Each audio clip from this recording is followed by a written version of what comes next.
हाणे अवां खे अपडेट कयूं पिया सिजावल मां इम्तियाज़ मेमण जी रिपोर्ट मुताबिक़ त समूरनि इदारनि खे घुर्जे त हू नेकनीयती सां पोलियो जे ख़ात्मे लाइ जिदोजहद कनि। इम्तियाज़ अली अबड़ो वालिदैन पोलियो टीमनि सां सहकार कनि, पंहिंजे ॿारनि खे पोलियो खां बचाव वारा फुड़ा ज़रूरु पीआरनि। डिप्टी कमिश्नर सिजावल 11 नवंबर 2022 डिप्टी कमिश्नर सिजावल इम्तियाज़ अली अबड़ो जी सदारत हेठि दरबार हॉल DC कम्प्लेक्स में 24 खां 30 अक्टूबर 2022 ताईं थींदड़ पोलियो मुहिम जी कारकर्दगी जो तफ़सीली जाइज़ो वठण बाबति हिकु अहम गॾिजाणी थी गुज़री।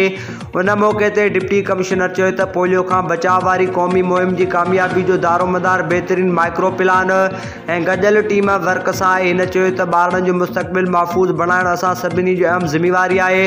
पोलियो मुहिम खे कामयाब बणाइण असां सभिनी जो क़ौमी फ़र्ज़ु पिणु आहे।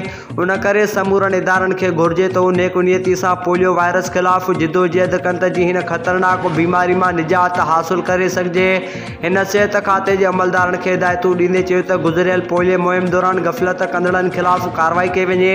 डिप्टी कमिश्नर सिहत खाते समेत लाॻापियल अमलदारनि खे सख़्ती सां हिदायत कंदे चयो त गुज़िरियल मुहिम दौरान थींदड़ कोताहियुनि दौरान हिकु अहिड़ी जामिया हुकूमत अमली जोड़ी वञे जंहिं ईंदड़ मुहिम दौरान कंहिं बि क़िस्म जी कोताही न थी सघे। हिन चयो त पोलियो मुहिम दौरान कंहिं बि क़िस्म जी गफ़लत कोताही हरगिज़ बर्दाश्त न कई वेंदी।